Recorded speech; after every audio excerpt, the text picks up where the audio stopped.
Oh, good day. Hey, Mike. Good day. It's so good to see you. It is good to see you, Mike.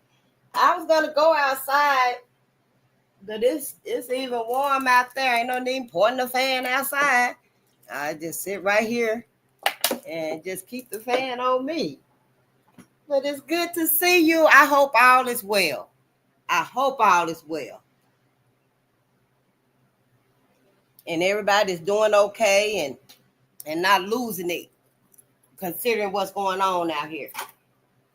Because yeah, people are tense and on edge, and yeah, going through a lot. It's a lot happening, and it is affecting people whether they know it or not. It's the energy. The energy has shifted. Everything has changed and stuff. So I just hope everyone is doing good and everybody's still got their focus to them, and let's help each other. We got to help each other through this. However we can and stuff. A kind word, a smile, what you need, giving them some options. Options seem to come easy to some of us, some of our people and stuff. They come up with solutions and options and give you other routes to take and stuff like that. And I think if you one of those people, then help our family out, help sister out. Yep. Just help us out just a little bit, just to give us that glimmer of hope. It comes from us. We give it to each other. And then we'll be able to see a little further and stuff and be able to hang on for just another minute longer, just till we can finally find our grasp. I'm just saying, it's difficult out here and it's going to get worse. It's going to get worse. Don't feel like it's not. And let's not feel like we are the weakest link, because without reason, because we know now why we in the shape that we in. We all know. Look at that gray hair right there. Oh, my ancestors. Yeah, I'm gonna have to burn that. But yeah, I digress. But let's go ahead and thank you for coming through. Good day and gratitude. And we still reading Powernomics. We're reading Powernomics because as I'm reading it, I'm studying. I'm trying to memorize and learn and commit to memory what Dr. Claud Anderson is teaching us. So that's where we at today. But let's get the fundamentals out the way. I am Face the Nation. We're on Bolden Unchained. We're here to assist Black America with the uncovering and the condemning of the many agendas, events, laws, acts, codes, projects, experiments, courses, studies, plans, memorandums, the whole shebang, all of that shit work. We're here to expose all of it. We look at through a spiritual lens because I'm not religious. I thought I was, but I'm not religious. I'm spiritual. We look through a spiritual lens of loyalty, resilience, and education because I need to know these things. I don't know these things. And so in that respect, there's a lot of my people like myself that don't know these things. Ashamed of what? Embarrassed about what? Hell, could none of our asses read? No, none of us couldn't read. When we did get the right and the reasonings to read and stuff, we held it for quite a while and we used it, but somewhere along the way, we end up now where we got this anxiety about reading. So a lot of us, I said all that to say a lot of us did not reach the educational pinnacle. People like myself did not, for whatever reason, did not reach the educational pinnacle. I know my story. I didn't graduate. I didn't reach that educational pinnacle. Some of us that did graduate still didn't reach the educational pinnacle because we don't know what the hell y'all talking about.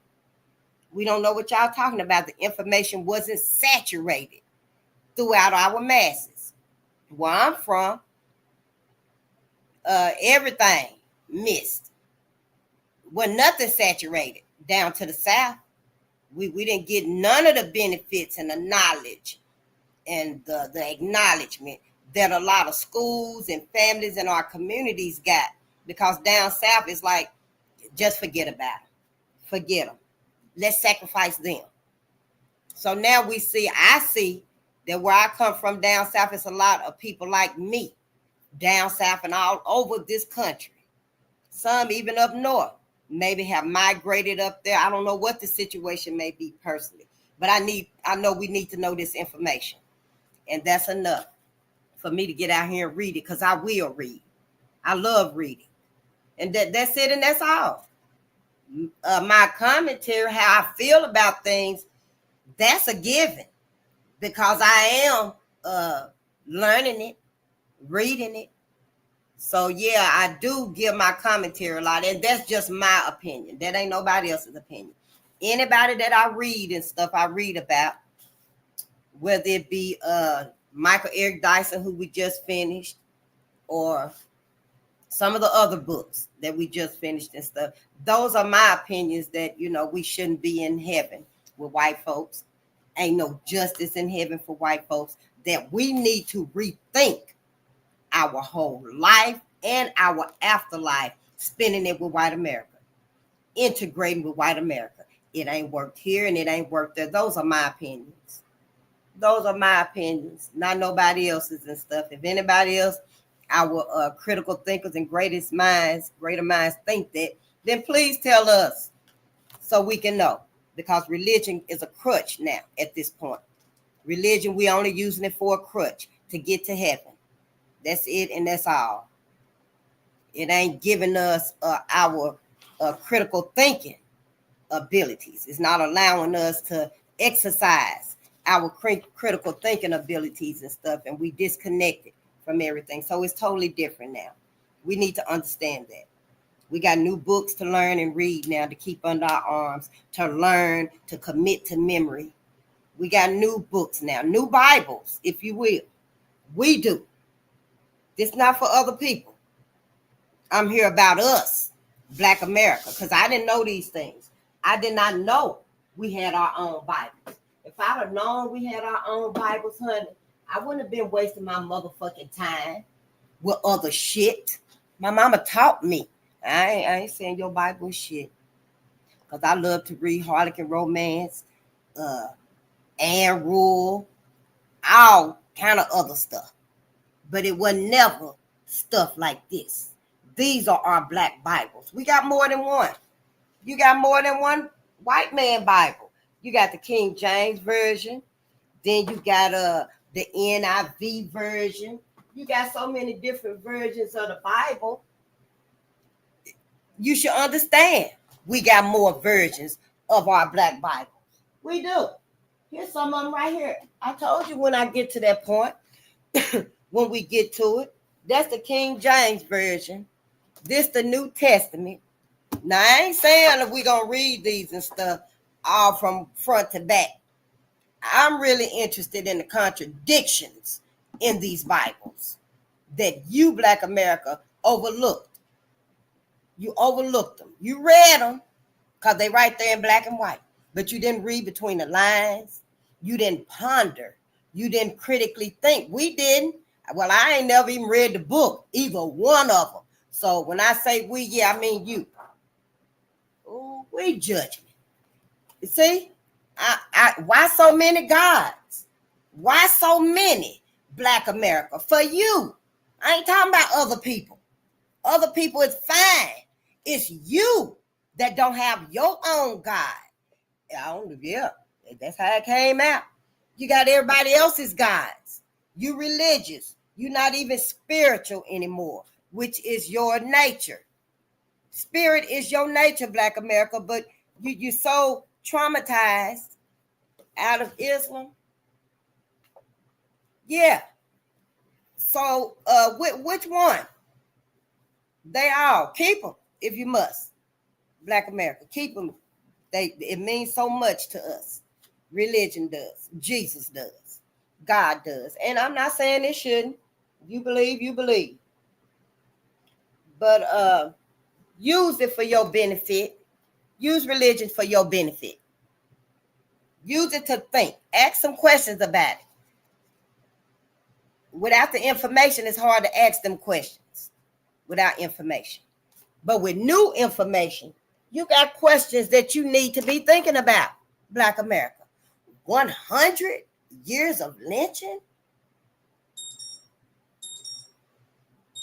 This just 100 years. This just one book. In the books we read, racial violence in Kentucky, 1865 to 1940, racial violence in the United States, lynchings in Duluth. We didn't see them names. We've come across maybe one or two names that's similar or the same. We got our own Black Jesuses. We have our own Black Jesuses. If you got read Summer, turn to page 64, it's talking about heaven. But we got our own Black Jesus. It's time to evolve now. Oh, my ancestors. We can't stay like this anymore. We cannot. Yeah, I'm too far away from it, but I got to get my books. I don't like my books behind stuff. I'd rather have them sitting all in front of me than have them behind something, because then you forget about them when they out of sight. Red Summer. I'm just going to show you our Black Jesus. Yeah. You can't be no more traumatized. Now, that's your Black Jesus right there. Right there. 100 years of lynching. That's what it's like. Them your Black Jesuses. And these are just two books out of the whole interaction with white folks. It's just two books. So we got a lot of learning to do, a lot of studying to do, a lot of considering to do, reconsidering, thinking about things, because it matters about your life, Black America, and your afterlife. You got to decide where you're going to spend your afterlife too. I know we thought we had discussed it, learned it, figured it out. But now, in the age of information, where everything is being exposed, everything is being revealed about us, Black people, you got to do some more thinking. You got to go within, dive deep. You got to go within. Because now with this new information, is heaven really where you want to go? Is heaven really where you need to go? Black America, oppressed here, as above, so below. And you're going to go up there with the same people, the same God. In your mind, Black America, where I'm from is God, Jesus, and Jehovah. Because you Jehovah's Witnesses there. Some people be Jehovah's Witness. My mama was going to be one. But we didn't resonate with it because we like Christmas. By that time, we was into Christmas. Kind of made it hard for her. But where I'm from, them the only three you got. God, Jesus, and Jehovah. Yahushua and Yahweh and Krishna, and we don't know nothing about none of them. We don't. And you, Black America, if you do, you ain't using it. It ain't assisting you.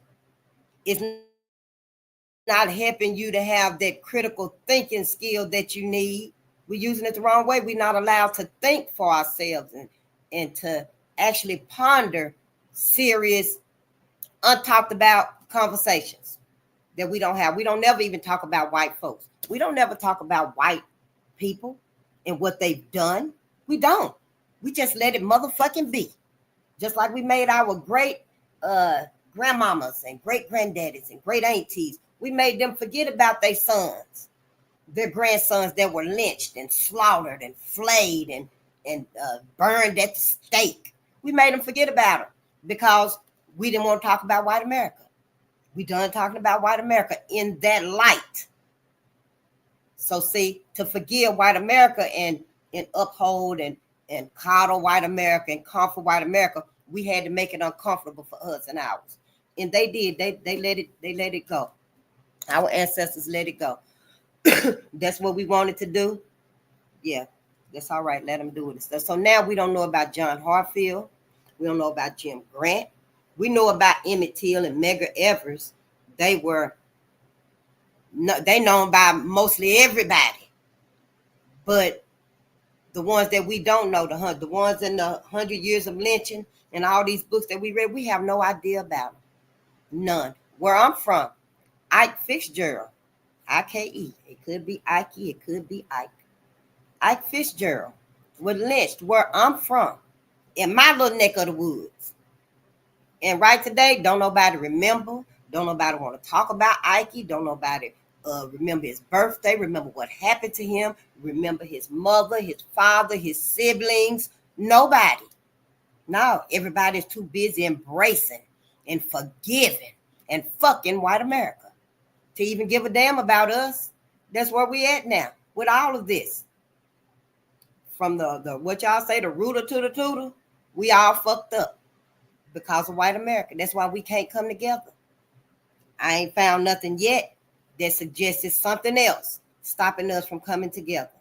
And I'm not politically correct, and I don't proclaim to be, and I ain't gonna try to be politically correct either. I done told your ass, all of y'all, Black America, I didn't make it to your educational pinnacle. I like the cuss. Matter of fact, I get a pleasure out of cussing when I feel build up and I want to express myself. I try not to do it, towards no pastors or nothing like that, but I like to cuss. Yeah, woosah, my ass. I like to cuss. So if that's a problem with you, then hey, go ahead and do you. I'm not violent. I ain't cursing nobody. I'm not cursing y'all, Black America. I just like to cuss. Hell, y'all call each other bitch all day long, every day. So just because I get on here and I let loose a couple of cuss words, it ain't even that serious. I'm not talking to you personally, but I am talking to Black America. Let it resonate if it do. If it's irritating you, if I'm irritating you, then go somewhere else. Sister sitting right over there. Brother sitting right over there. They all around. When I get off here, I'm going to listen to one of them. Look, listen, and learn from one of them. I'm just saying, I'm not for everybody, and I know I'm not for everybody. Because my ancestors is not for everybody. We don't love our ancestors like that. It's very particular ones that I'm talking to wake up and let us know that, hey, you've been forgetting. Everybody made a fool out of you and your mama. Your daddy too. Your granddaddy, your grandmama, your great-grandmama, everybody, white America. And everybody too, Black America done had a hand in it. Yeah, look at our politicians and shit that's sitting up there. Yeah, all these decades, they done sit up here and leaned over and crossed Karen's T, dotted Karen's I for her, damn near signed the signature for Karen, sacrificed us, sold us out. That's why we're in this situation we're in now. I'm just trying to learn what the fuck happened. Who did it? Who did something to us? And that's why I'm here. That's the only reason I'm here. I'm not wishing no harm on other people. I'll say, hey, yeah, go on and give them that food. We shouldn't have been stopping at no motherfucking Wendy's, no way. Or where have you. I like Wendy's and Sonic's. Burger King, okay, I guess. But I'm trying to stop eating meat anyway. All that fast food, it ain't even good for us.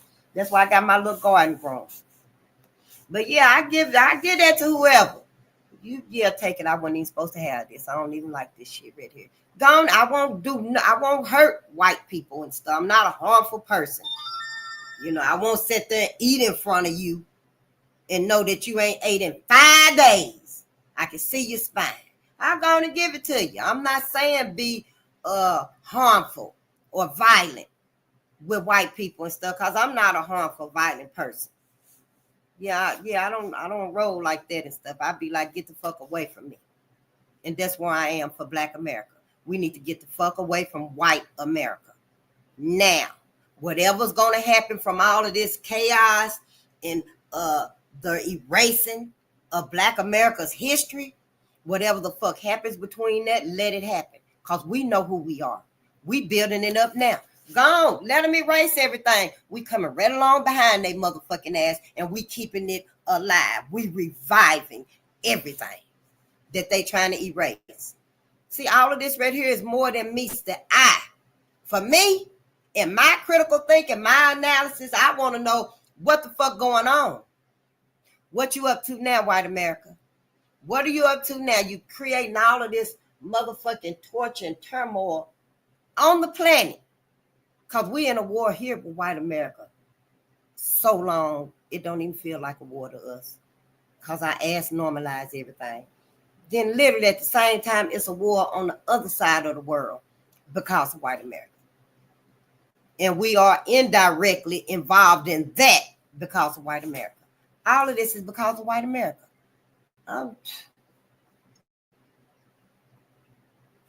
So whatever's finna happen, let it happen. Let it happen. It's meant to happen. Your Bible said that it's supposed to fall anyway. Babylon's supposed to fall anyway. The Bible, I don't know if it said, if it told you, Black America. Yeah, it did, because it said those that's last should be first, and those that's first should be last and stuff. Well, Mother Earth, I'm gonna put it to you as plain as I know. Mother Earth wanna go back to being black. At one time, Mother Earth was all black. That's why we are the parent of all people. Well, now, Mother Earth, Mother Gaia, planet Earth, want to be all black again. Planet Earth want to be all black again. Now, I can't prove it other than looking out and seeing what's happening in the world. Look out and see. That's your proof right there. That's your proof right there. Look at how Mother Gaia is fighting back. Look at how the cosmos is fighting back, standing up for themselves against all the slaughter that white America has caused. Because ain't nobody stopped it. Ain't nobody stopped white America from going from here to there, to what the Bible say, to and fro. Ain't nobody stopped white America from going to and fro, destroying this planet. Ain't nobody stopped white America from shooting up way out into outer space, trying to get to the multiverse, probing in places they ain't got no business being, because they didn't come from there. You didn't come from there. Going to heaven should have been enough, because you ain't supposed to play God. You ain't supposed to play Creator. And that's exactly what white America is doing. So because of all of that, Mother Gaia wants to go back to all black. Everybody have condoned what white America been doing. Been putting let me give you a couple of dimes on it. Give you a couple of dollars on it. Yeah, I hold them down and you kick them. All of this and that, all of this silent condemnation, condoning everything that white America has been doing. So Mother Gaia want to go back all black. That's what's going to happen. It's going to happen, y'all. People don't know. These folks don't know what they really doing. They act like they know and understand, and they resonate with what's really happening between the cosmos and Mother Gaia and us, but they don't. They don't, honey. Anybody can take your motherfucking bag of groceries. Anybody can steal your purse. Anybody can take your cards and use it to their benefit. Whoever stole them groceries you left on outside by your car, whoever got your groceries, them motherfuckers went home and cooked a fine meal. Sure did, honey, with your shit. So yeah, it can be done. All you gotta do is look up how you do this, how you do that. Who got some sirloin steaks in here, and or whatever, y'all, that them big heavy stuff, because I don't cook like that. No, we're gonna be eating what's out here in this garden, and that's it. And that's all. But yeah, look it up. They don't cook the meal probably better than yours. So yeah, it is possible. Just because we see white America build up and create these agendas and these machinations that ain't nothing but sabotages. Them 5G towers, that huge creation that's way up there. How fucking tall is that thing anyway? They ain't nothing but machinations to be used against you, Black America. Everybody getting some of it.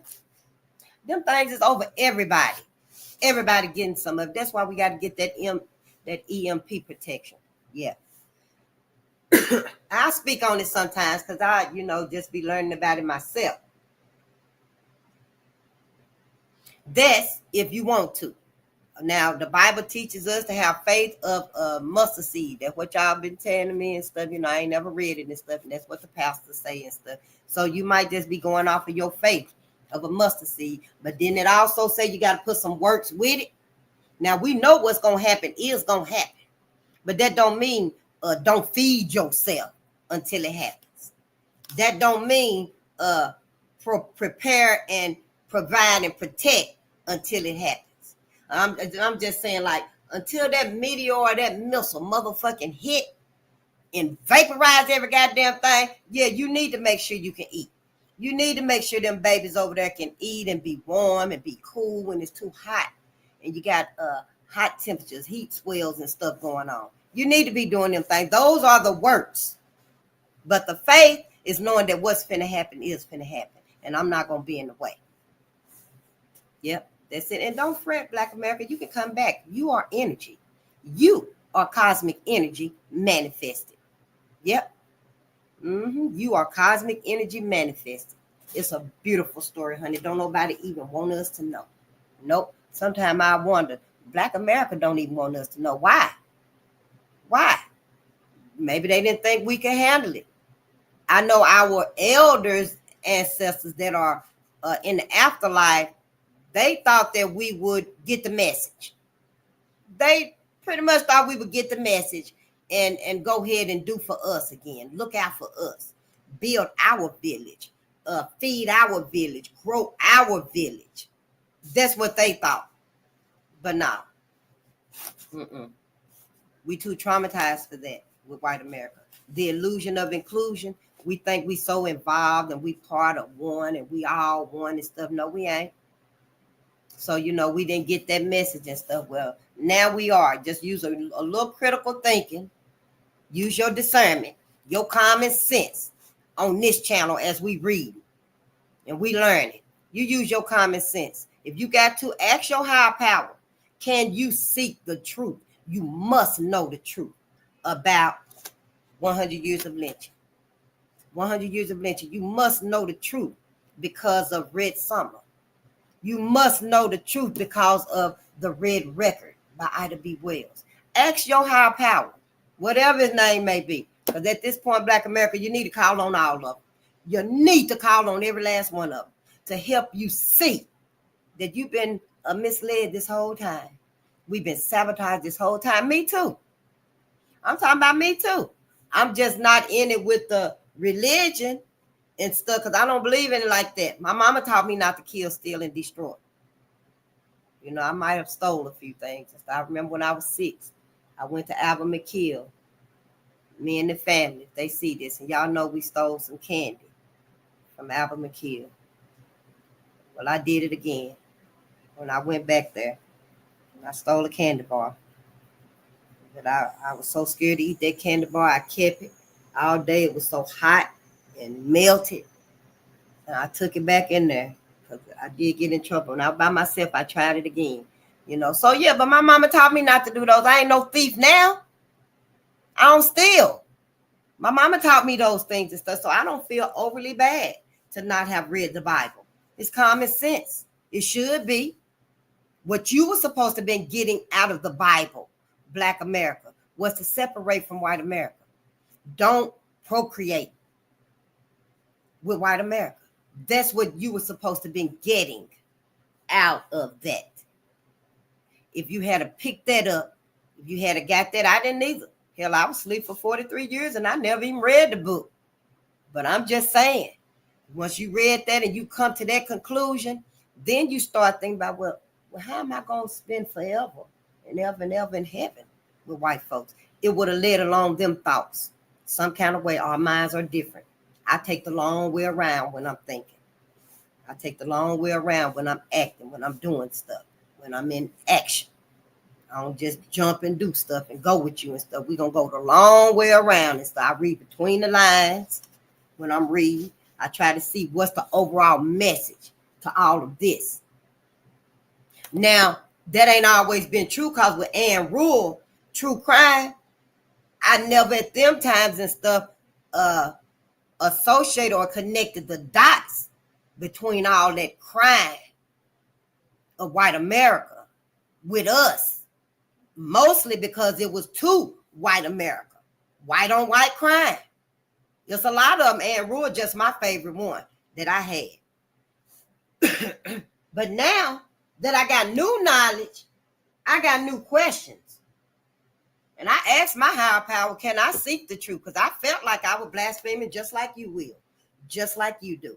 And my higher power just told me, look here, face.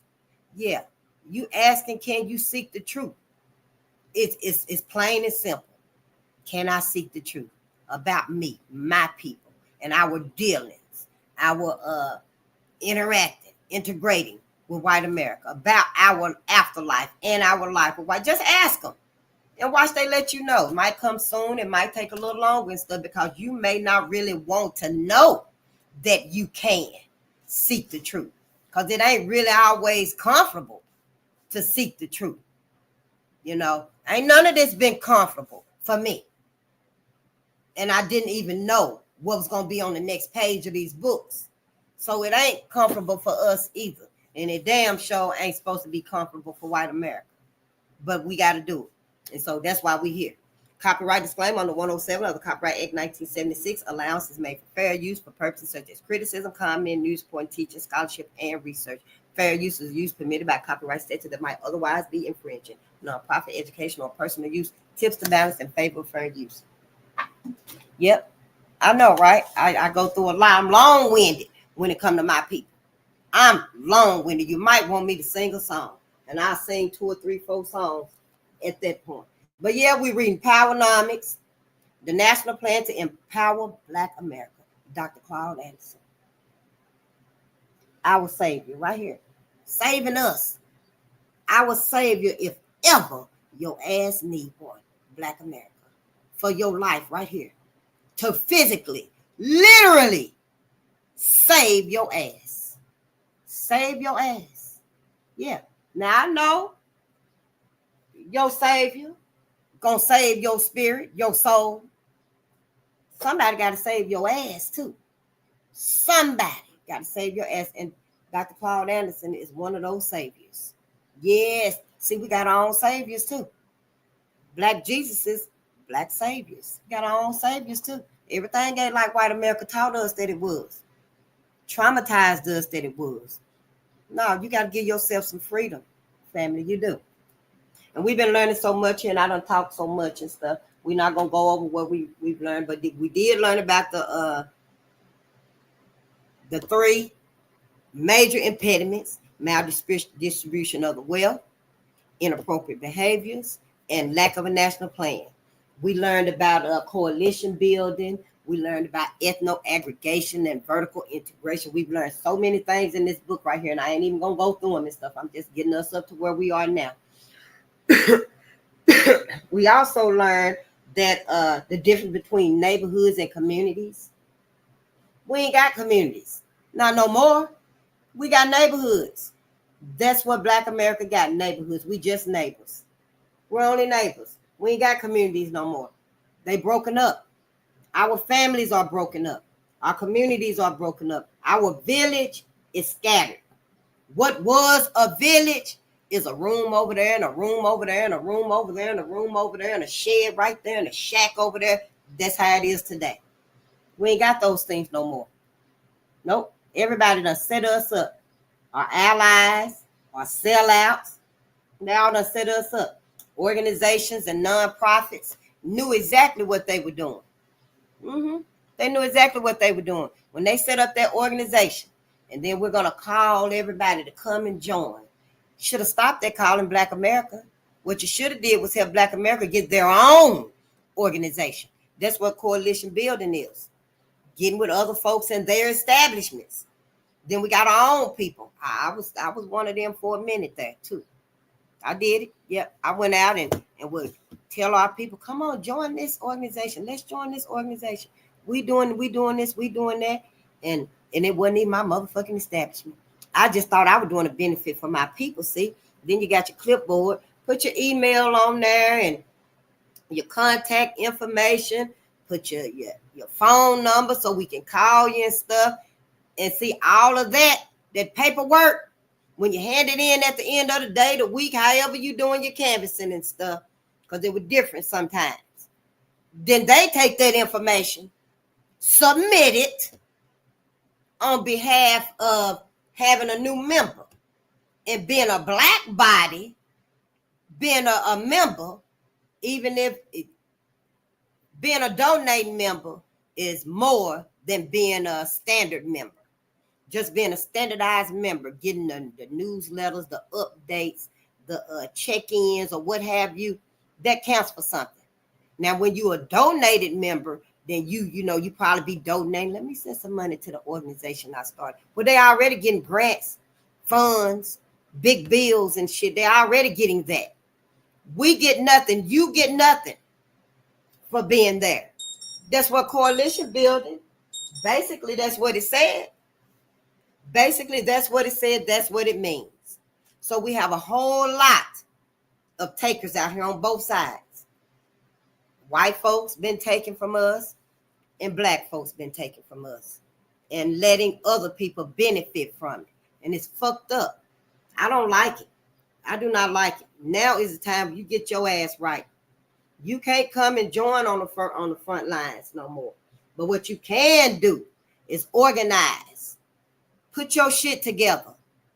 Everybody, put y'all shit together that you still got.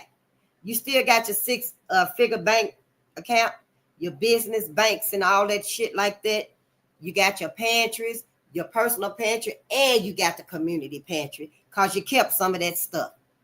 You kept some of it. Still bring that stuff. Still bring the diapers, light bulbs, laundry detergent. Still bring the bleach. Still bring all that shit. But now your ass got to add on to it, see, because you wasn't really out there doing all of the work for the people, for the benefit. You were doing it for you. So now, because we in all of this motherfucking bullshit futuristic world upon us, you need to be coming out here and you need to have 1 or 2 solar panels. I think they come like this. Solar panel. I think they come like that. That way you can, I don't know how it comes. Oh, you can get them small too. I remember saying you can get them small like that. Get some motherfucking solar panels. Have them out there, 1 per family. Now the solar panels, it's got to be totally different. You got to sign up for it. You got to put your name down. We don't need no manipulations coming in. One family want to get 2 or 3. Well, go on up there and get another solar panel. No, because we need to make sure everybody going to have these resources. You need to get some flower pots, organizations, nonprofits, establishments. I'm talking to y'all asses. You need to get some motherfucking soil, fertilizer, flower pots, seed kits and stuff like that, so that families can be able, because people that ain't got the income and stuff, people that didn't reach them pinnacles, damn well we coming to get them resources that we desperately need. Have it out there, because all along, see, y'all should have been compelling us to come out marching and shit. Ain't had no motherfucking bulletproof vest on nobody. Ain't had no facial helmet on nobody. Not the pregnant woman, not the disabled woman, not the elderly woman, nobody that was out there. And granted, they were using rubber bullets. Granted that. But I'm just saying, your ass got all the benefits from doing what you're doing. Being where you been. You got your fame, your fortune, your lap of luxury, your pillars. You got your mini mansion. You got your 6-bedroom home with 3-car garage and shit. You got all of that. But you didn't give nothing but little crumbs to the people. That's all I see. Number little bitty crumbs. Well, now it's time to see yourself.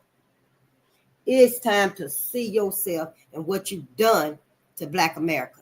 I don't know if other people actually realize what has happened.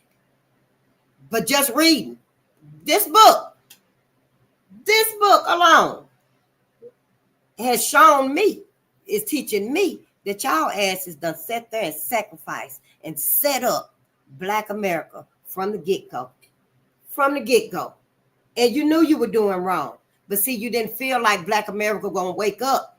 You didn't feel like none of this was going to be found out. Sure. Of course, over the time, this organization or that organization or that NPO or who the fuck ever may be exposed. I remember seeing one of them huge nonprofits or something that be taking money for like sickness, epilepsy, cancer, babies that's got abnormal heart defects and stuff like that. Well, they taking all the money. Taking the money. Like the Epilepsy Foundation. And I digress, don't quote me and stuff, but I remember seeing it some years and years ago. It's been a couple of years, quite a few years ago. I guess it washed over because they possibly still around. I don't know. But I remember seeing that they were taking the money instead of using it for the people, the victims of epilepsy. Same thing. Communities or organizations in our communities supposed to be helping the people, ain't. You're throwing crumbs out there like your ass is feeding birds outside. That's what you've been doing. Well, now, show yourself. Go on and admit it.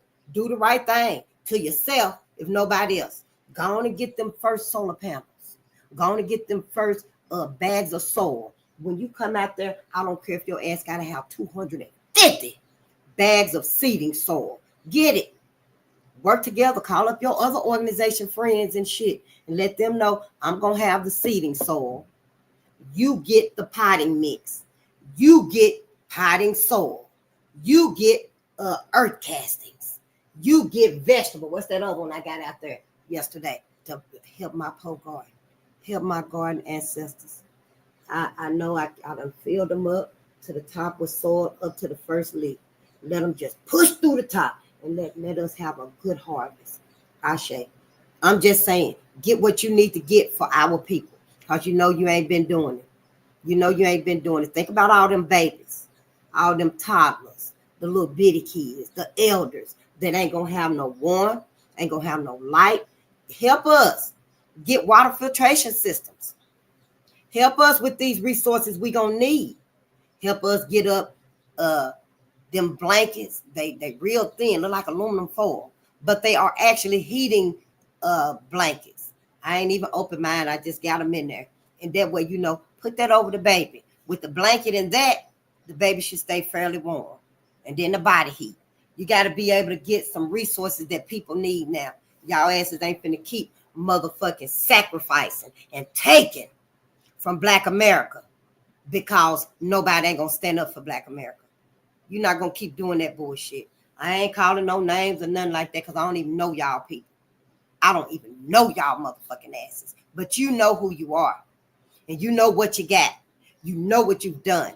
Now you know what you must do. Now you know what you must do. And it's finna be summertime. Everybody finna be having some motherfucking events going on. Is anybody finna have some solar panels out here? Is anybody finna have some seed, soil, fertilizer out here for the people? Is anybody finna have some water filters? Water filter. I want my own water system.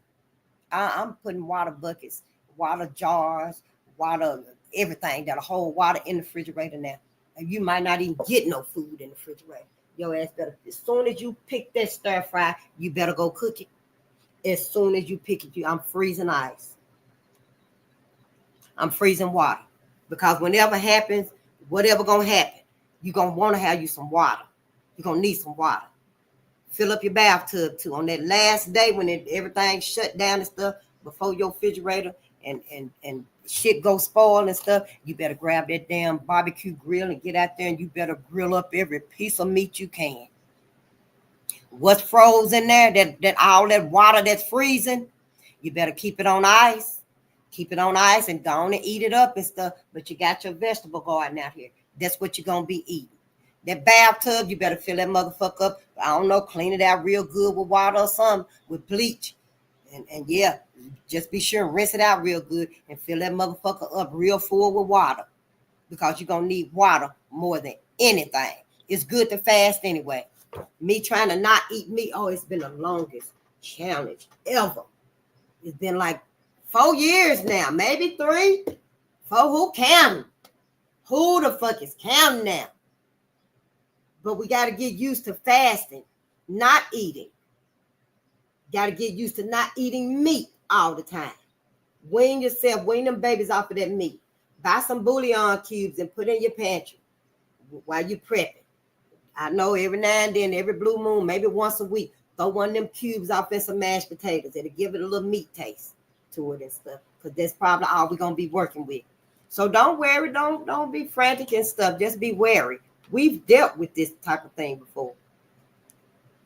We've dealt with lack before. Now, whether it be a missile or a meteor, that's a whole different scope right there. Our asses don't need to be underground. I'm just saying. But so now we up to elements of functional communities. Because we know neighborhoods ain't nothing but us just living beside each other. That's it. They're not functional. You can't go get what you need. You can't claim safety with neighborhoods and stuff. Ain't nobody watching nobody. The neighborhood watch program, that's for communities. That's actually for communities. When you have it in like a real neighborhood where most of the people ain't watching, it's just another laugh in the face. That's all, another laugh in the face. However, the elements of functional communities, let's see here. Because see, we got to put all this together. We're going to have a group sense, a group vision, a vision of group self-interest. We're going to have all of this, a competitive group spirit. We're going to need these. It's in the book, but I digress.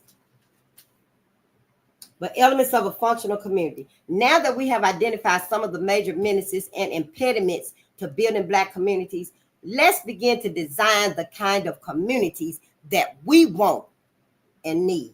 These communities must be built to overcome all the previously mentioned destructive elements. In the following pages, we will present designs for physical and human communities that can reverse the effects of centuries of social conditioning. Y'all might can't see me, but as long as you can hear me.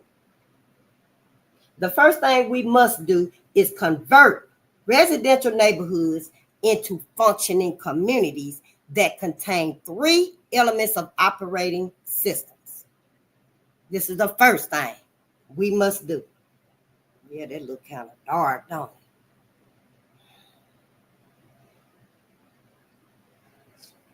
Well, this gonna go fast, man.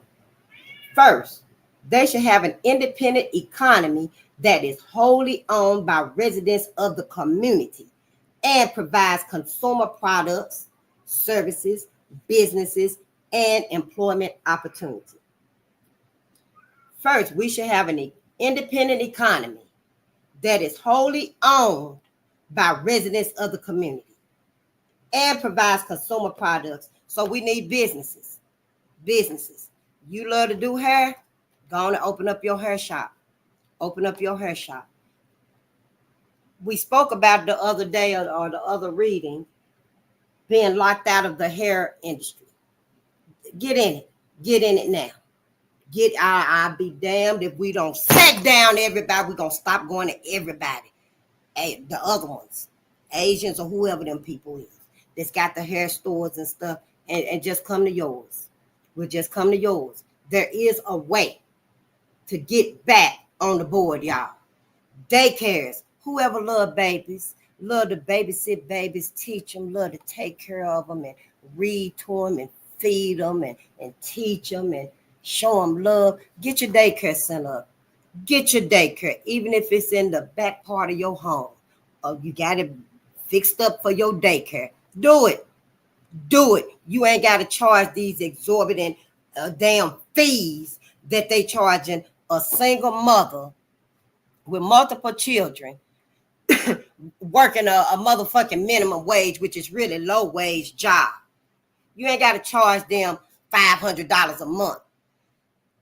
I mean, $500 a week, because it is expensive when you can charge them $500 a month for 1 month, $450 for 1 month. I don't know. I'm just saying, me, I'll probably make it as low as I can for families that need that. Oh, let me show my patio. That need that. But that's just me.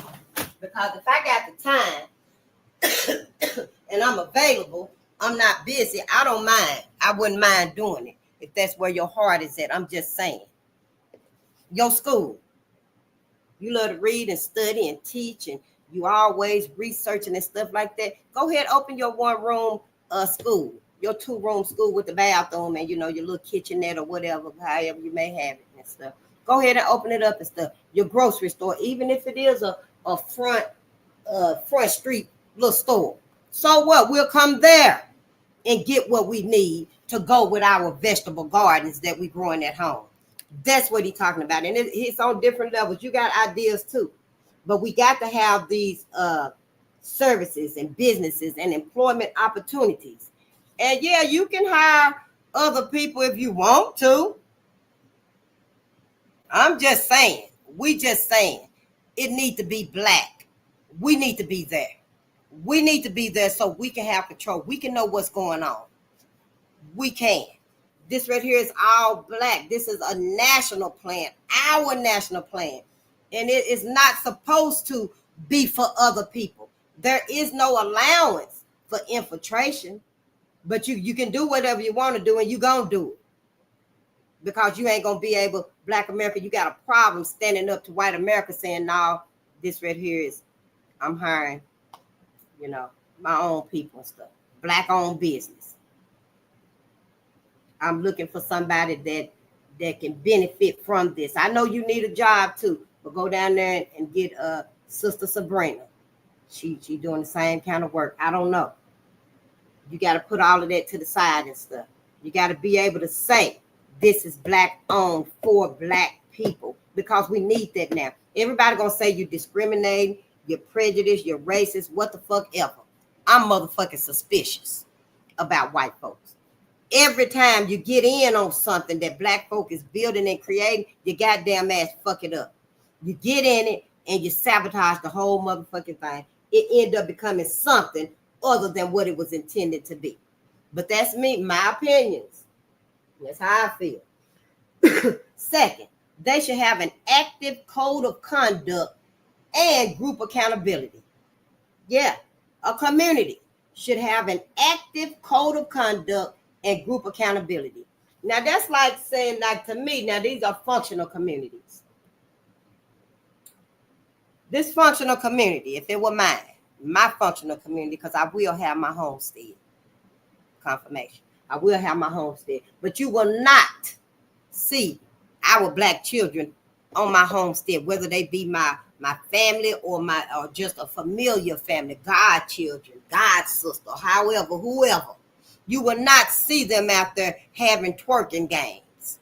You will not see them out there disrespecting, bitch this and bitch that. No, that's unacceptable. That's unacceptable. You can't do that here. You want to call each other bitches? Oh, bitch, please. Then you're going right over there where sister at. Because you can't do that here. We got to start setting boundaries. That's all that is, setting boundaries. We got to set boundaries against our motherfucking asses because we ain't right. And we got to set boundaries against white America too. No infiltration. No infiltration on this. And white folks, your motherfucking ass, you know why. You know why.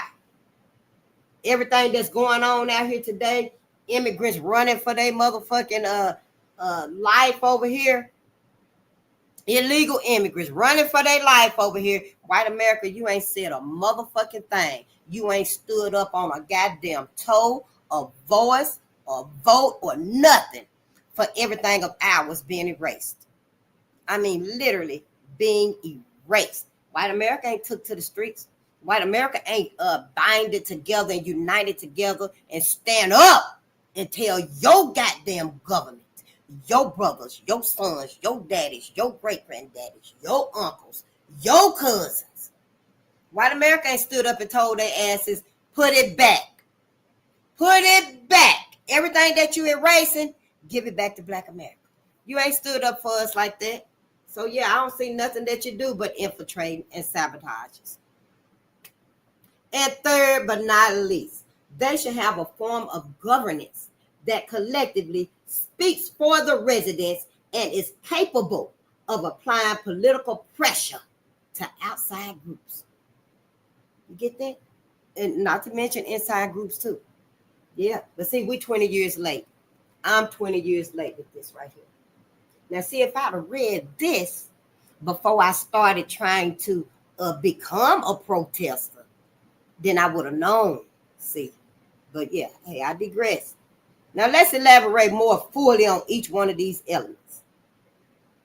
In an independent economy, not one Black neighborhood in America has a Black business economy upon which its members can depend to supply its residents with their daily necessities, products, services, or jobs. As stated earlier, the civil rights movement of the 1960s was destructive to urban Black communities in many aspects. Black America would have been much better off had the movement equipped Black people to be their own job and product producers, rather than seekers of the jobs and products of others, we would have been much better off. Yep. But the civil rights movement didn't do that. No, sure didn't. And now they stripping even that away. So that's going to leave you with even nothing. More, less than what you would have had. Yeah. If it's possible.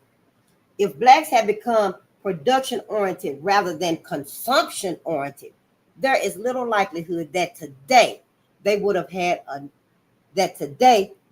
a hidden national unemployment rate of 34% and live in neighborhoods rather than communities. Today, black neighborhoods are totally dependent upon whites and other competing groups to supply the products, the services, and the employment needs of black neighborhoods. Other folks would jump up. They won't even jump up. They'll just make it inaccessible to you. Yep. Some places and stuff you can walk by and look, and you don't see nothing but they people in there. Them Asian restaurants, you already know. Your ass ain't finna go work in no Asian restaurant. Same with white folks, same with Mexicans, and all of them do it. So why the fuck you feel like you can't? Oh, because they're going to call discrimination on you. Oh, do it subtly like they do it. Just don't hire their asses. Oh, we found someone else for the position. Just don't hire their asses. Just don't. And then when they do come in to your businesses, weasel their way in, because you know a lot of us is weak as fuck. So what? Your superficial ass customers gonna stop coming to you. Oh, Karen can't come. Well, I'm not coming either. So fucking take you and Karen over there with Sabrina. If that's how it's gonna be. Because we got to stand on something. We just got to. I'm just saying, let me get back to it before I get off track and stuff. Again, code of conduct and group accountability. A code of conduct is a standard of behavior that outlines what is right and wrong within and outside of the community. Yeah. That's like if you see someone doing something outside of the community or inside of the community, then you're supposed to let them know that you can't do that. That's not right. Now, you're not finna take what we had left over from dispersing to the community just because you're the president now. You're not finna take what's left over and take it over there to white America. You ain't finna take it to the poorest white community. Oh, we had these things left over and we just wanted to bring them over and give them to everybody. You're not finna take that over there. Now, what your ass finna do is go put that in our pantry. You finna go put that in the pantry for us. Now, if one of their asses need a coat, they can walk their ass up and ring the bell like everybody else. Can you please help me? I need some coats for me and the babies. It's cold outside. We'll give them a coat. But what you're not finna do is keep taking from us and taking it over there to other people. In my opinion, that's what it is. Situations of like and the same. Like that right there. Because it serves as a competitive tool that promotes group unity and accountability by suggesting either rewards or punishments for its members based upon how their acts help or hurt the members of the group. Now, see, because to do that right there would hurt the members of the group. That's because later on down the line or the next day, when somebody comes with, oh, my sister and her family just moved into town and we brought them here because they need jackets, shoes, notebooks and stuff like that. Oh, well, we're out of funds. We're out of materials now. No, I distinctly remember we had a whole lot of stuff left over. Oh, well, we donated that to the white community, to the poorest white community. You did what? So see, that right there will undermine, and that would actually hurt the community.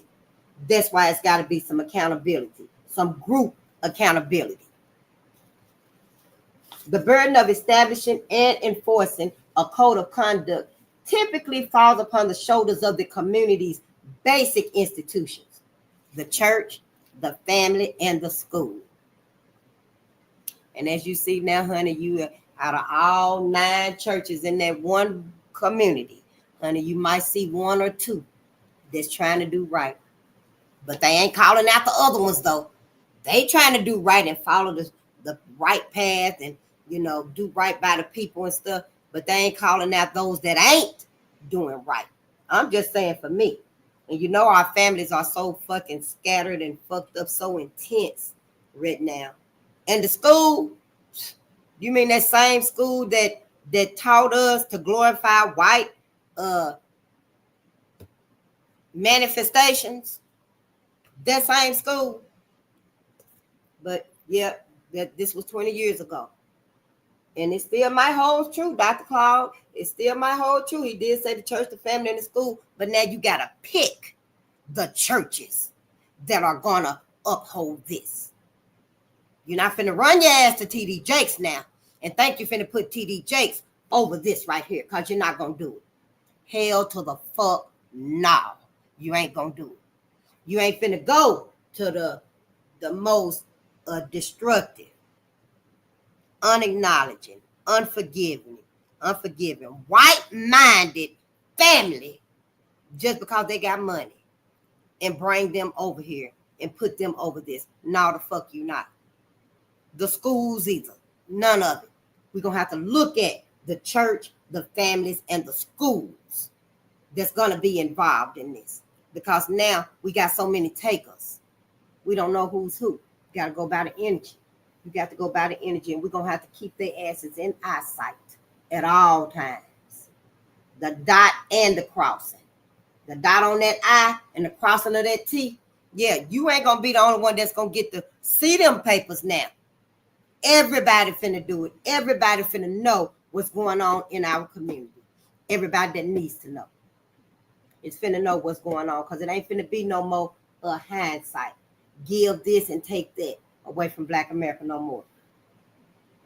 And so a code of conduct does several things for the community. First, as a system or collection of rules, it prescribes and justifies how Black people should think, see, and behave with other individuals and groups. These rules can be explicit or implicit, but either way, they act to govern individual behavior that affects a group. A Black code of conduct is necessary to keep out the destructive behavior that is so often evident in Black neighborhoods. Moreover, wealth and power can be built only where there is an enforceable code of conduct. That code of conduct. Yeah, we got to have that code of conduct. Standing out on this corner all day, every goddamn day, you ain't doing nothing. Them waters been gone. What you still doing out here? Yeah, I know you was out here at 6 o'clock this morning selling waters. You had a 24 case of water. You was selling them $1 piece. What a water at now? Why you still out here? What you doing? You ain't got no sign saying need help. So what is you really out here doing? All of that right there got to go. You got to have group accountability now. Yep, group accountability. A Black code of conduct is necessary to keep out destructive behavior. Them destructive behaviors.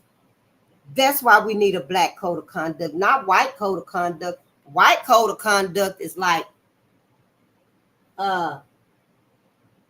gated communities, neighborhood watch, which is really, white folks keep an eye out, and where they just see you standing there with your motherfucking waters, and you might got 2 or 3, 4 packs of water that you selling, and they still call the police on your ass. That's white folks' code of conduct. Our code of conduct is to go out there and talk to brother. Go out there and talk to sister. Now, I seen you out here earlier selling your waters and stuff. You do good. You sold all of them. It's all right to give 1 or 2 of them away if you know your sister or your brother or the baby thirsty. Your mama walking to the welfare office. She ain't got no dollar. Give her water for her and that baby. It's okay to do that. But my brother, your water been gone. Why you out here now? Why you out here now? If it come to be that something going on, help him out. Help him out. Yeah, you ain't got to do this for no living, my brother. I know you got to feed your kids and your family and stuff. And the wife told you don't come back without nothing. you better come back with some Pampers and some milk for these babies. Let me help you out. I got a little job and stuff. You can be the gardener. We can help you get you a steady employment. Your wife won't feel like that no more. Your babies won't look at you and wonder, Dad got to go out and beg somebody to help us, because you're going to have a steady job. We're going to give you steady employment. You got to be on time. You got to be sober. And you got to be honest and sincere. And we're going to make a way to help you take care of them babies and your wife. Black code of conduct. White code of conduct is totally different. That's what everybody living off of now. White code of conduct. Just call the police on them. Yep. Moreover, wealth and power can be built only where there is an enforceable code of conduct. Now, if we keep this code of conduct, that's when we can get the wealth and the power. It can start building up for us. We can start obtaining, building, creating. A code of conduct defines inappropriate behavior and impedes it. It also rewards behaviors that uplift and strengthen the group. Any group that is characterized by self-hate, a lack of group self-interest, disorganization, or other social pathologies must implement a code of conduct in order to build an organized society and maintain an infrastructure that includes schools, healthcare systems, and other human services. Once a code of conduct has been articulated, it should be adopted and communicated through schools, neighborhood organizations, churches, and families so that it reaches all of the residents, not just some of them. So our nurses, your nurses, we got a lot of nurses that love being nurses. When it comes to it and it resonates with you, go ahead and start your own little clinic. Maybe you don't do nothing but do that little fingerprint, check the blood pressure and little stuff like that, your vitals and stuff. Maybe that's all you starting out doing. Maybe setting splints. I don't know, wrapping up, putting on a head compress or something. I was never a nurse and stuff. Didn't never even want to be there. My mama was. I was not. But go ahead and start your own up so you can start teaching those small levels, giving CPR classes. I would like to learn CPR. You know, you can start on something small like that and build it up, and we'll help you build it up. Sincere people, I can come in there and I ain't saying I'm going to be taking blood and stuff like that, but you can teach me some things too. It's people that will be like, yeah, we got a new community, a new medical center. Girl, let me go in here and get my blood pressure checked. Shit, you know I be having high blood pressure. And, you know, and then give us, instead of offering medicines and stuff, because when they come in there 9 times out of 10, we're already on 7, 12, 13 medicines anyway. Just give us the statistics and stuff of what it is, the diagnosis of what it is, and take it from there. If it were me and I had the knowledge and stuff, once I take your blood pressure and stuff, I know you on all these pills. I ain't gonna tell you to stop taking them, no. But I would tell your ass, honey, you try to get in touch with Dr. Yaki as soon as you can. And you let him know what's going on with you, all these medicines you taking them, how many times you taking them. Don't stop them, though, because your ass fuck around and fall out and die on the spot if you stop taking them. You stop taking that heart medicine and stuff they done gave you and stuff that you really didn't need. All you had to do was get you some dandelion tea to strengthen your heart muscles up. Dandelion tea. Hawthorn berries. All you had to do was get you some of this, but now your ass is on this heavy medicine right here. If you stop taking it, your heart gonna swell up and bust. Some shit like that, some crazy ass shit, like some side effects you never understood of. Which remind me of Adriana Smith. I've been thinking about her and the baby, which would be part of medical archive because they still experimenting on us and stuff. But I'm just saying, we got to have these businesses and these services in our communities. And like I was just using it as an example. I ain't no nurse, nothing like that, you know. Yeah, but we need those things. Schools, you love to teach, you love to read. You know how to get your own curriculum going. I'm still trying to figure out, well, how to get my curriculum going. Let's just read. Go ahead and open up your school. I will gladly volunteer to read. Even if you ain't reading this right here, I know it's children, but we're going to have to read Betty Before X, and that's fine. I love Betty Before X. Shay Shay would love that book, you know. But I'm just saying, we're going to need other human services also. Go ahead and get it together. You got the skills already. You got the knowledge already. Maybe not the funds. That's why you start out small. You start out small so we can get to you. I remember I was listening to Dick Gregory, and Dick Gregory was saying he wasn't always big like he grew to be, but he was saying that it were Black people that pushed him, that helped him. When he didn't have no money, no way, he couldn't see no way or no water. He said it were Black people that kept him afloat and that kept him proceeding, progressing. And he said when he did make it big, he never forgot about Black people. He never forgot about Black people because we was always there from the beginning, and we were still there. He was there for us. See, we can't lose sight of that. I'm just saying, time goes real fast when you ain't seeing what you're supposed to see. It must not only become a guide to appropriate behavior, this code of conduct, but it also it's got to be a guide toward accountability and the development of penalties for inappropriate behavior. Yep, inappropriate behavior. There's got to be penalties for it.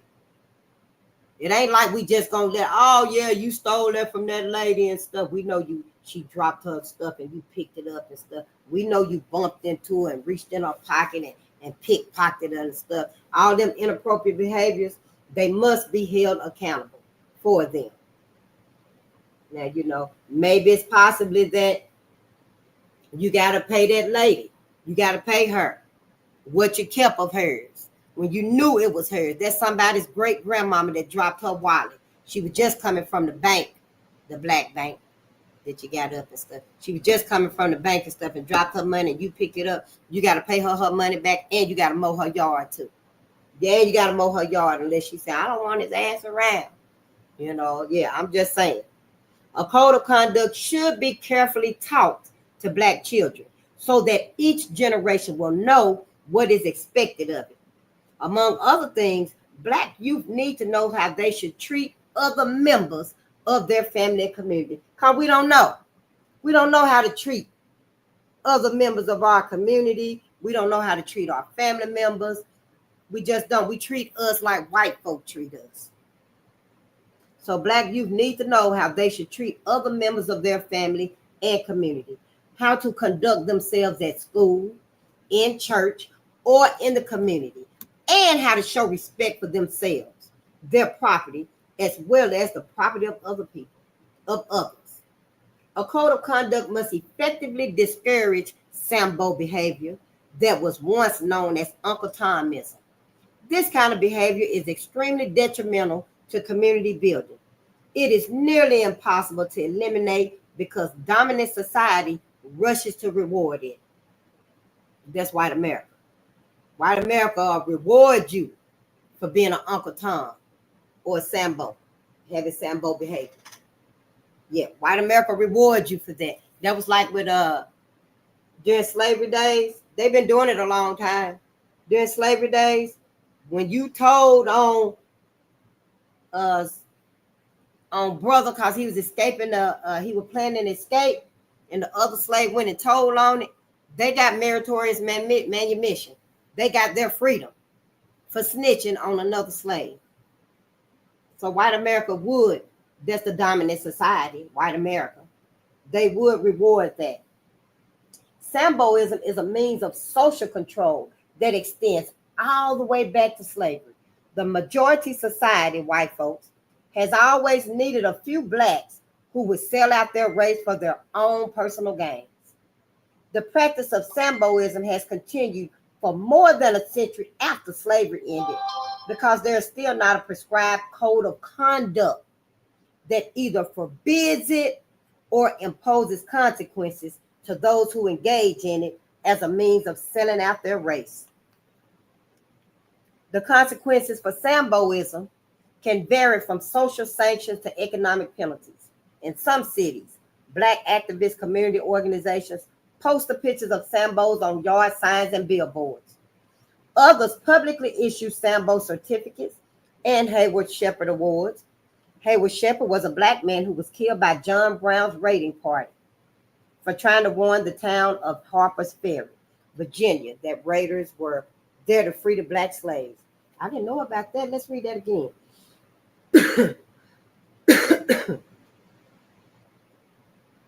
Hayward Shepherd. Hayward Shepherd was a Black man who was killed by John Brown's raiding party for trying to warn the town of Harper's Ferry, Virginia, that raiders were there to free the Black slaves.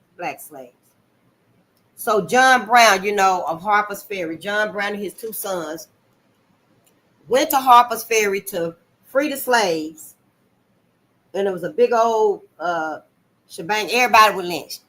John, the white man, and his two white sons was lynched too. And all the Black people were lynched too. Well, it's saying that John Brown and his raiding party, they killed a Black man. So that would have been him and his sons, and I guess some other Blacks that was with him. I don't know. We'll have to read the story again. I did read it some years ago. It's been a long time about John Brown. And the grandbaby's got a book on John Brown too. But I digress. The punishment for violating code and behavior standards must be sure and swift. So he was trying to warn them that they were going to try to escape. So they killed him. They didn't give him a chance to reward him. They could have beat him, knocked him out. But once he came to, he would have went and told it anyway, I guess. So, yeah. But the punishment for violating code and behavior standards must be sure and swift. It is important that every member of the community understands that the community will enforce the codes and protect itself.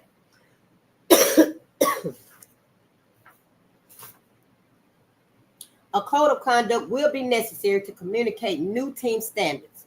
Some Blacks have behaved in their individual self-interest when they perceive disorganization, self-destructive behavior, and mixed signals among Black people to mean that there was no functioning skin color team.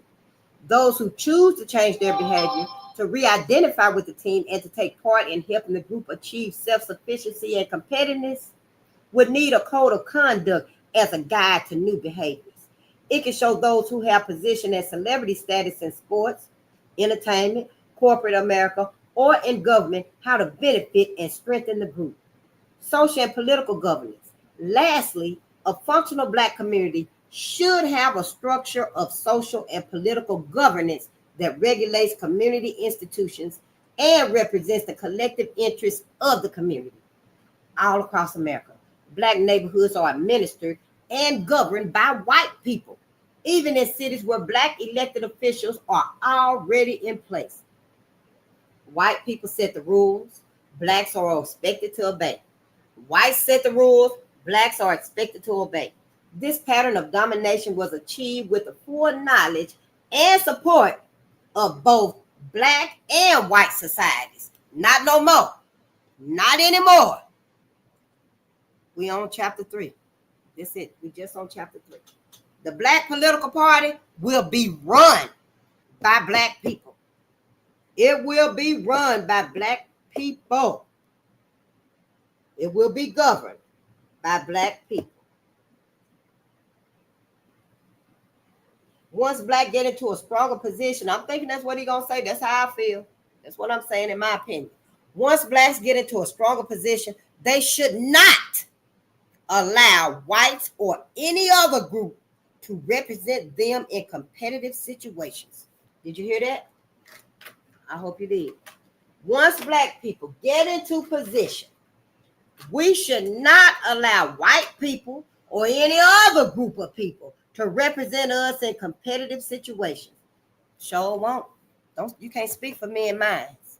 Now, I don't know if you got the testicular fortitude, but I do. I do. To do so constitutes a conflict of interest. If you let them in there, it's going to be a conflict of interest. However, for the moment, White people control all the institutions within Black neighborhoods. They derive the benefits of authority, income, jobs, and business opportunities from governing in both white and Black communities.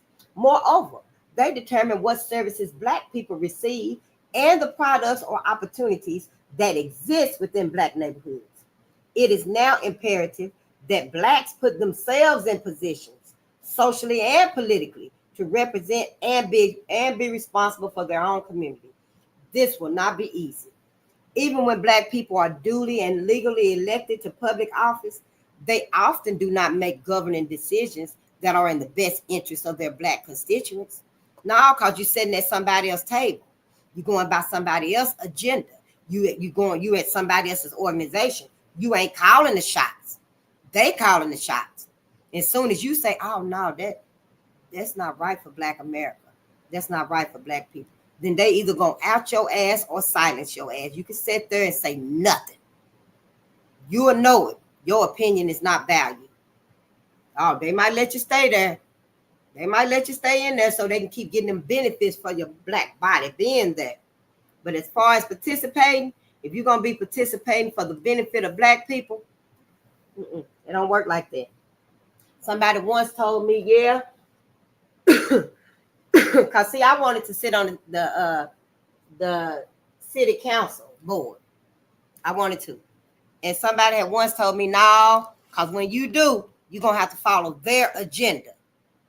You're not going to be able to get in there and create your own agenda for Black people. You're not going to be able to get in there and say what you want to happen for Black people that's going to be valued.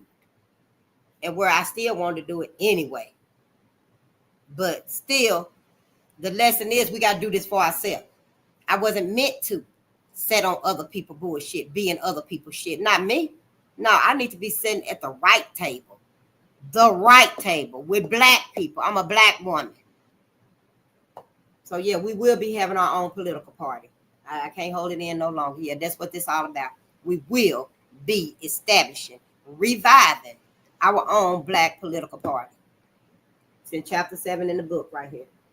It ain't nothing new. But you know, white folks get everything.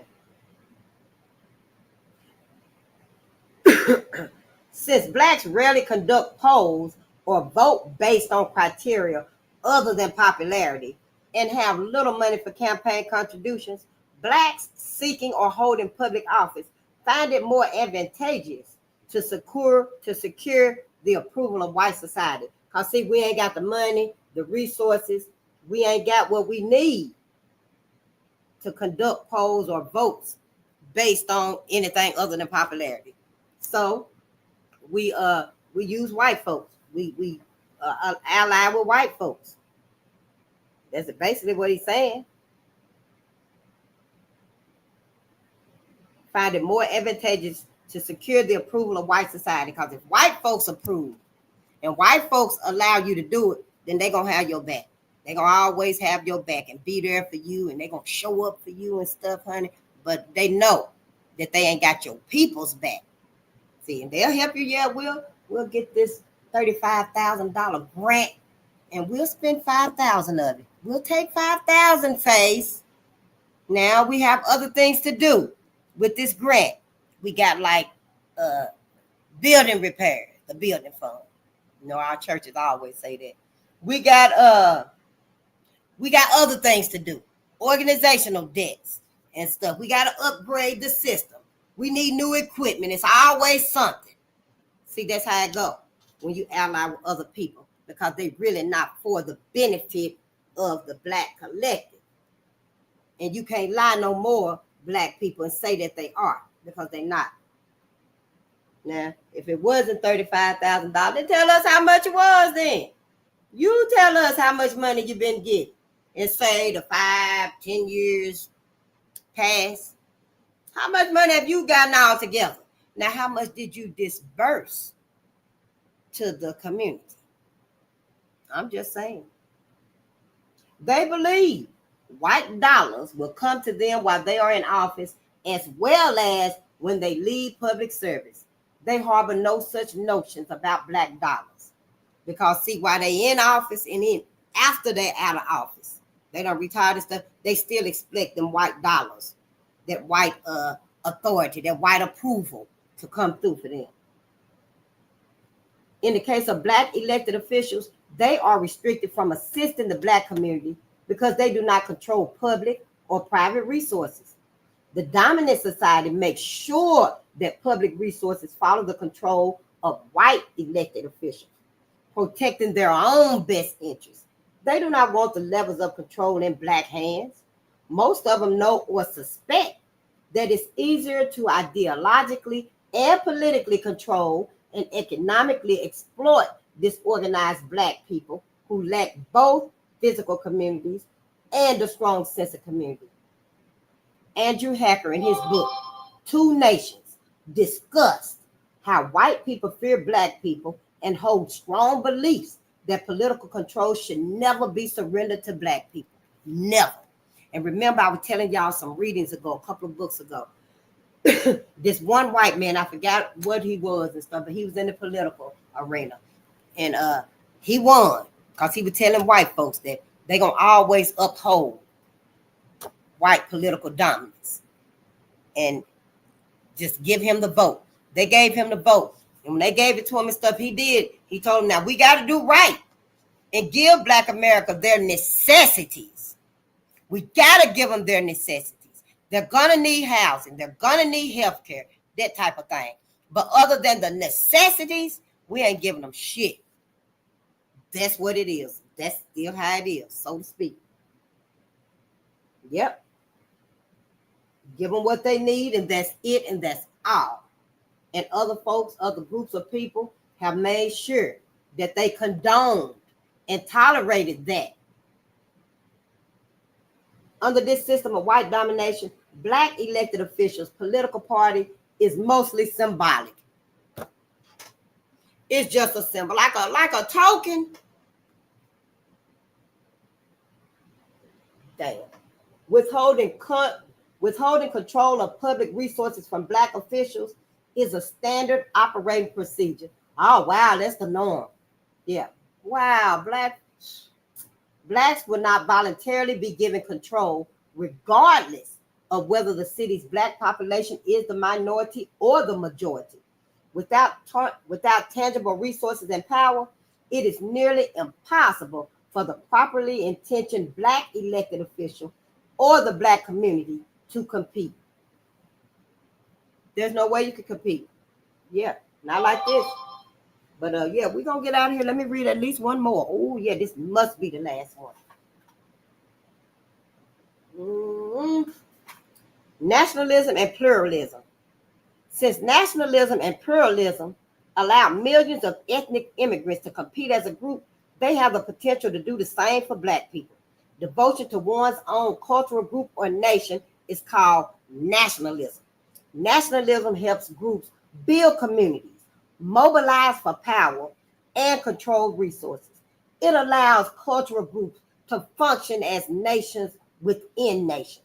Black Americans are a nation within a nation, but they've never behaved in a manner consistent with this reality.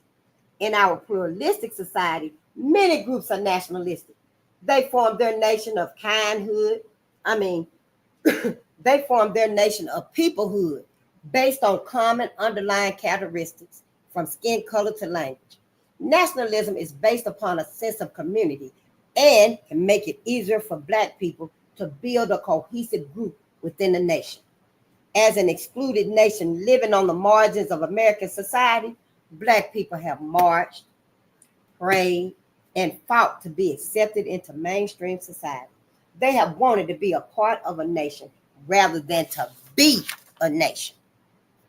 Black people need to emerge and begin to compete based upon the reality of where they are. They are an obsolete labor class that is reluctant to build and live in their own communities. Unlike Black people, European ethnic groups built, worked, learned, and thrived in their individual respective ethnic communities up until the end of World War II. Then they proclaimed their whiteness, abandoned their ethnic communities, and assimilated into the majority white society to help fend off the civil rights movements pushed for social integration. Thus, today, there is solid white unity among Germans, Italians, English, Polish, Greeks, and other ethnic groups on racial matters and black people. You got all of them, and then you got us. New ethnic immigrants are exercising an old assimilation option. Arabs, Asians, Eastern Europeans, and Hispanics are building and maintaining their own ethnic communities again. And we'll stop right there because, tomorrow we will start with ethnic enclaves, and black nationalism. This right here going to teach you how to be black, how to love your black people, stand up for your black people, regardless of who don't motherfucking like. This right here should give us some more personal freedom that we, it helped me, that we need. We need to have personal freedom so that we can speak to us about us. No matter who's there, no matter who's listening, we need to be able to talk to us. We need to be able to speak to us, to teach to us. Pass this knowledge on orally, visually, because I like to write and stuff, So however we pass this information, this knowledge on, that's what we must do. Well, hey there, Layla. It's so good to see you and Uncle Kale. Good day and gratitude. Hi, Alexis. Good day, my sister.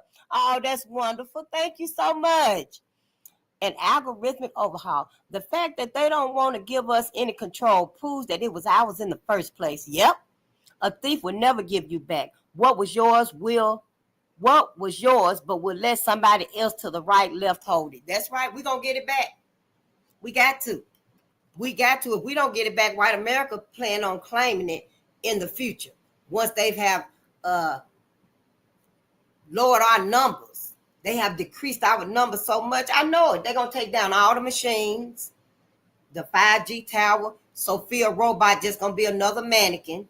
The robot dolls, they just going to be some yard decoratives sitting out there and stuff. Once they feel like they have decreased our numbers so much that they can just push us to the side, maybe put your ass in them smart cities, then white America going to tear down all of this futuristic bullshit world.